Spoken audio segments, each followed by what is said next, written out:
My name is Evelyn, and I'm 74 years old. Until 6 months ago, I thought I knew exactly who I was and who my family was. But let me tell you something, honey. When your own son dumps you in a nursing home like yesterday's trash and starts liquidating your assets before you're even cold, you start asking questions. And the answers I got nearly destroyed me, because that DNA test I took in secret revealed something that made 47 years of my life feel like a complete lie. But here's the thing about us old ladies: we didn't build empires by rolling over and playing dead. So buckle up, because this story has more twists than a pretzel factory, and by the end you'll understand why my son wishes he never messed with this grandma. Let me paint you a picture of my life before everything went to hell in a handbasket. My late husband Richard and I built a commercial real estate portfolio worth $8.3 million from absolutely nothing. We started with one duplex in 1979, and by the time Richard passed 3 years ago, we owned 17 properties across Connecticut and Massachusetts. I'm talking prime real estate, not some rundown shacks. Richard died of a heart attack at 71, and I'll be honest with you, I was devastated. 39 years of marriage gone in an instant, but I'm not the type to fall apart. I kept managing our properties, kept collecting rent, kept building wealth because that's what Richard would have wanted. Now my son Marcus is 47 years old, and for most of his life he was a decent kid.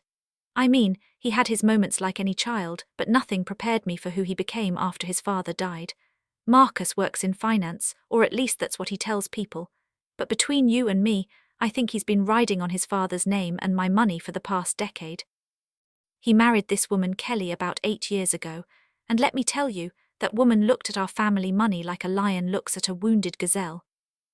For the first 2 years after Richard died, Marcus was attentive enough.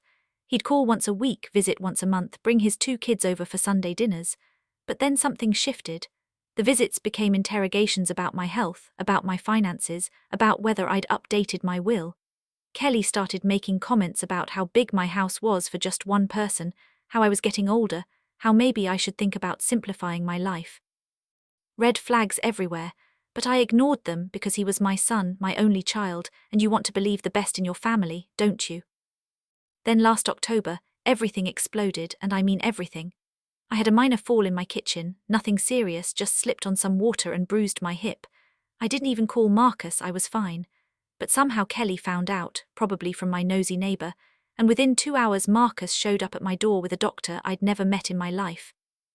This doctor examined me for maybe 10 minutes, asked me some basic questions about what year it is, who's the president, that kind of nonsense. And then Marcus said, "Mom, we think it's time you got some help, around-the-clock care." I said, "Marcus, I'm fine, it was a little fall, I've recovered from worse." And he got this look in his eyes that I'd never seen before, cold, calculating, like he was looking at a business transaction, not his mother. He said, "Mom, you're 74, you live alone in this big house. What if something serious happens? What if you fall and can't get up? What if you have a stroke and nobody finds you for days?" He was laying it on thick, and I'll admit, part of me thought maybe he has a point, maybe I am being stubborn. But then Kelly chimed in and said, "Evelyn, we've already toured a wonderful facility called Evergreen Meadows. It's only 20 minutes away, very upscale. You'd have your own room, activities, a nursing staff, it's really for the best." And that's when I knew something was very wrong, because they'd already toured a facility without even discussing it with me first. I said, "Absolutely not, I'm not going anywhere. I'm perfectly capable of living in my own home." And Marcus said, "Mom, don't make this harder than it has to be, we're trying to help you." I refused point blank, told them to leave my house, but Marcus didn't leave it alone, oh no. Over the next 2 weeks he called me every single day, sometimes twice a day, pushing this nursing home idea. He brought over pamphlets, he had Kelly's mother call me to say how wonderful her facility was. He even had his kids, my own grandchildren, call me crying, saying they were worried about Grandma. It was a full court press, and I started to feel like I was losing my mind, like maybe I was the crazy one for wanting to stay in my own home. Then 3 weeks after that initial conversation, Marcus showed up with legal papers and another doctor, this one a psychiatrist. And he said, "Mom, we need to have you evaluated, we're concerned about your cognitive function." And I said, "Marcus, what are you talking about? I pay my bills, I manage 17 properties, I'm sharper than most people half my age." And he said, "Mom, you forgot my birthday last month.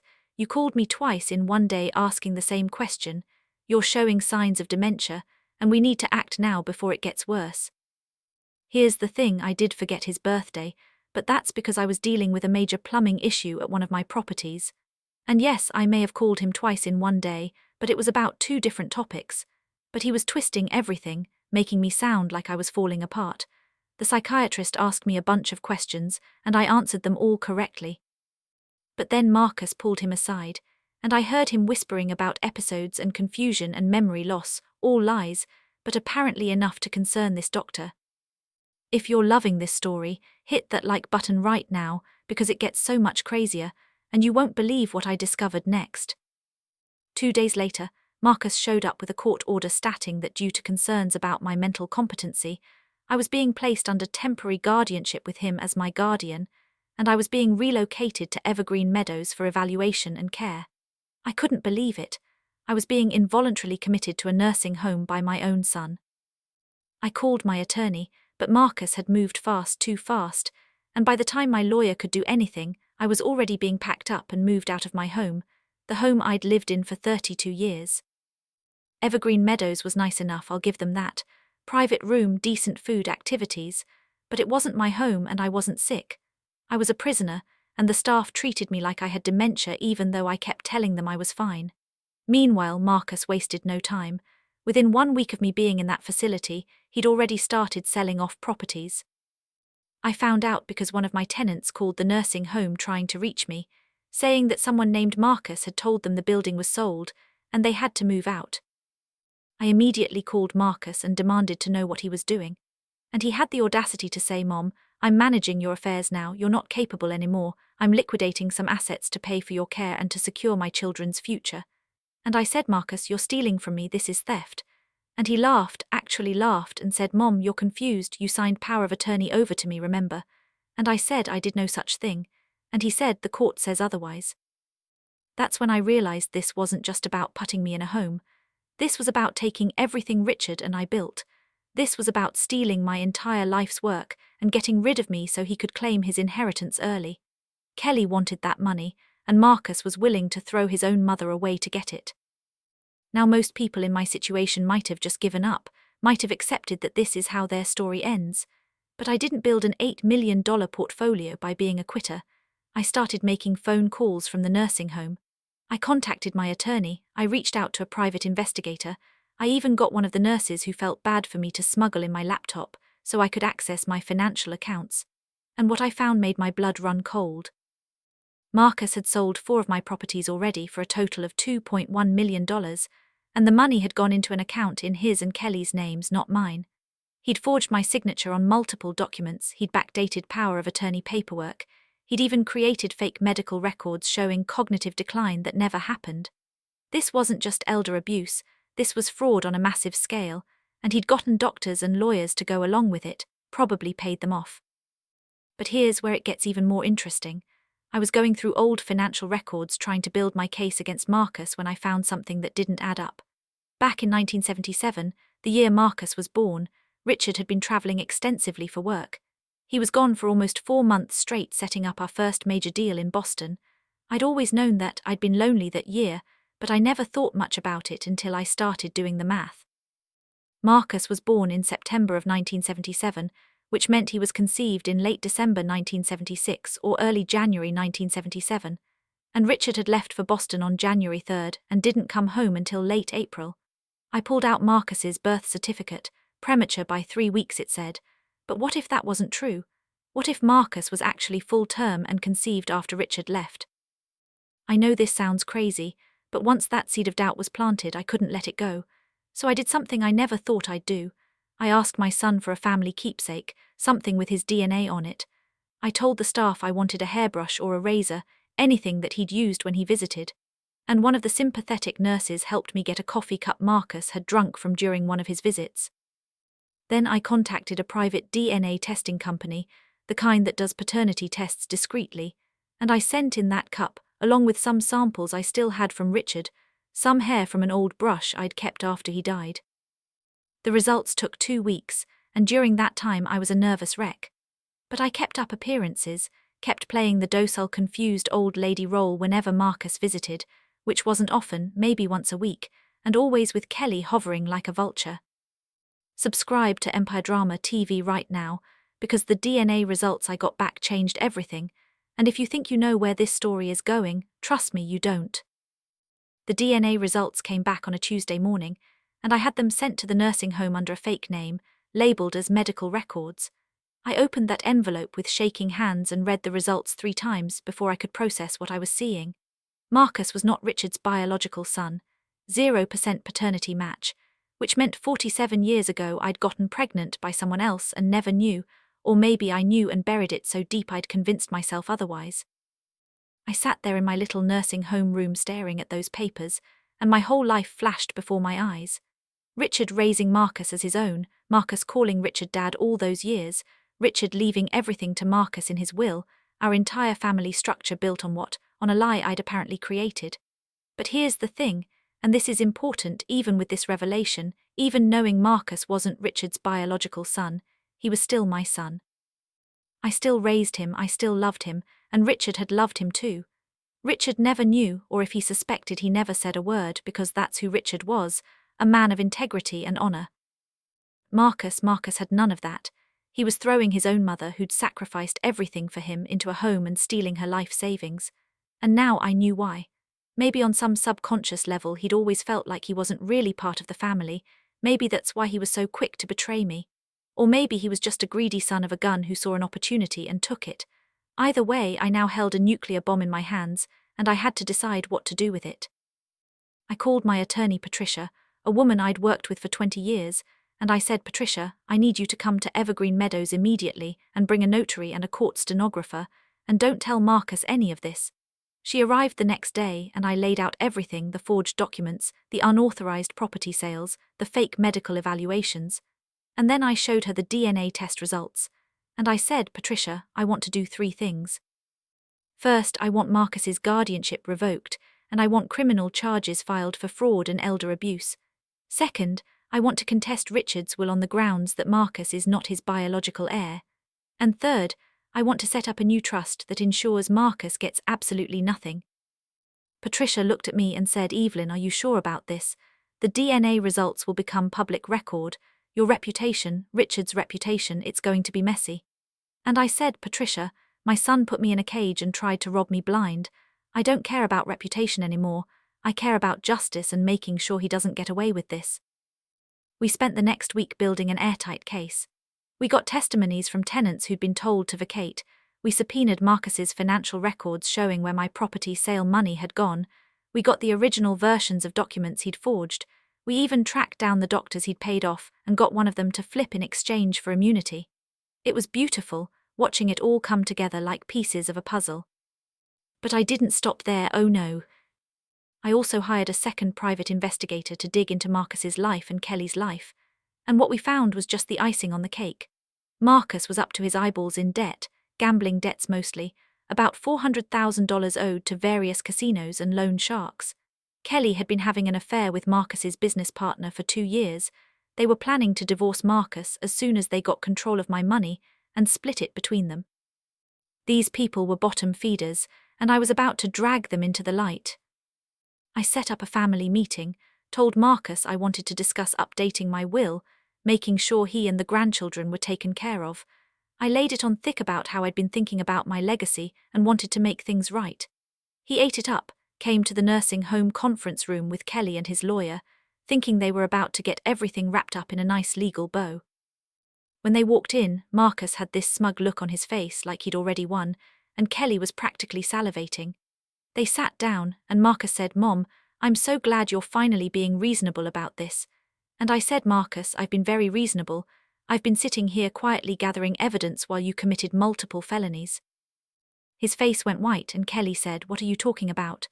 And I opened my folder and slid copies of documents across the table, forged signatures, unauthorized property sales, fake medical records, bribed doctors. I said, I've been busy, Marcus.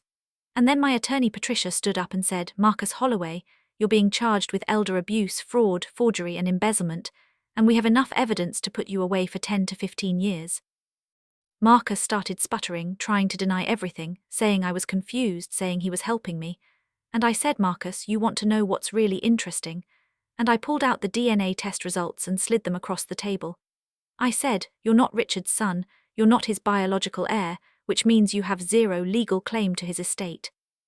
Comment below and tell me what you would have done in my situation, because this next part is wild." The room went completely silent. You could have heard a pin drop. Marcus picked up the DNA results, his hands shaking, and read them, and his face went from white to red to purple. Kelly grabbed the papers from him, read them, and said, "What? How is this possible?" And Marcus looked at me with pure hatred in his eyes and said, "You're lying, this is fake."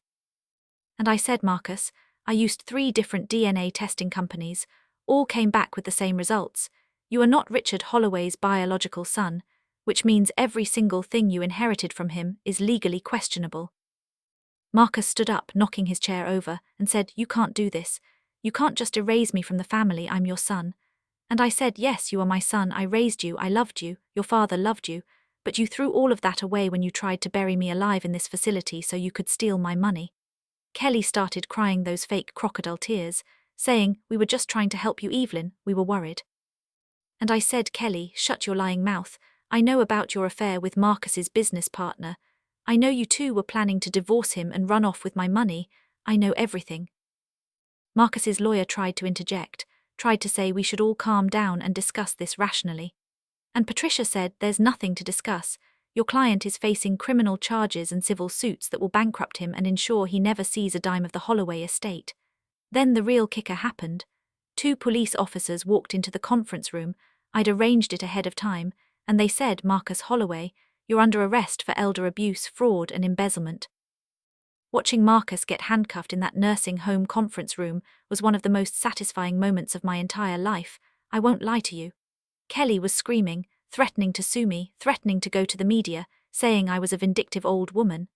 And I said, "Kelly, you're welcome to try, but I'd check your own legal situation first, because you're listed as a co-conspirator on most of these financial documents."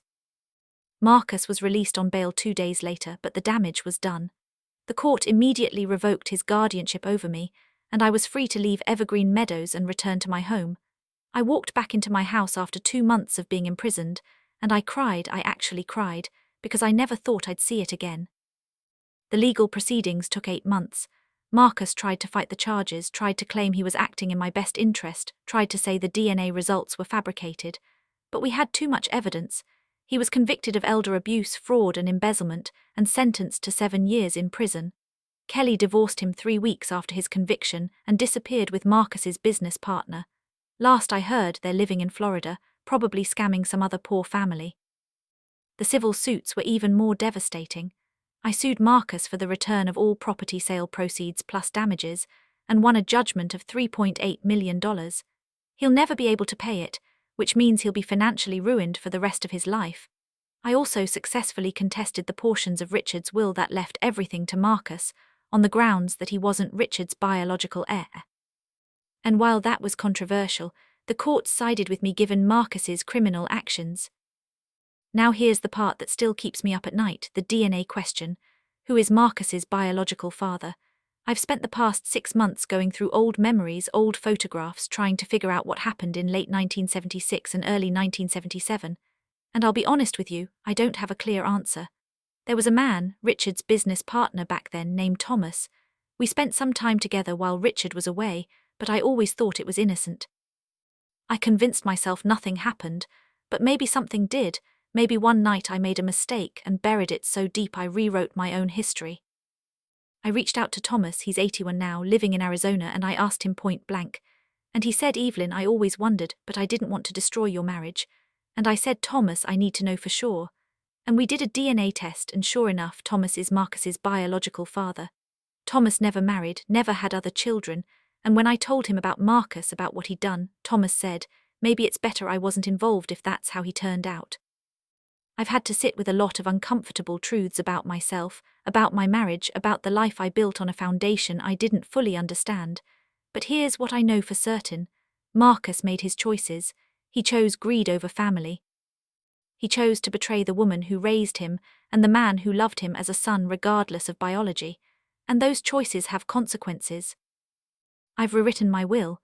My estate now goes to charity, to organizations that help elderly abuse victims, to scholarships for kids who actually work hard and want to build something meaningful. Marcus gets nothing. His children, my grandchildren, get trust funds that they can't access until they're 30, and only if they've demonstrated financial responsibility and good character. I'm not punishing them for their father's sins, but I'm also not handing them millions with no strings attached. So let me tell you what I learned from all of this. Family isn't just blood. Family is loyalty, family is showing up, family is honoring the people who sacrificed for you. And Marcus failed on every single one of those counts. Richard wasn't his biological father, but Richard was his dad in every way that mattered, and Marcus spit on that legacy. As for me, I'm 74 years old, I'm back in my home, I'm managing my properties, and I'm living my life on my terms. If you're dealing with family betrayal, if someone is trying to take advantage of you because they think you're old or weak or confused, let me tell you something. You are stronger than you know, you have rights, you have resources, and you have the power to fight back. Don't ever let anyone make you feel like you're disposable. Don't ever let anyone steal your dignity or your life's work. And don't ever underestimate what a determined grandmother can do when you push her too far. If this story resonated with you, smash that subscribe button, hit the notification bell, because I share stories like this every single week, stories about justice, stories about fighting back, stories about not letting the world walk all over you. And drop a comment below, tell me what you would have done differently, tell me your own stories of family betrayal. I read every single comment and your stories matter. So subscribe, like, comment, and remember, you're never too old to fight for what's yours. I'm Evelyn, and this is EmpireDrama TV, where the truth always comes out.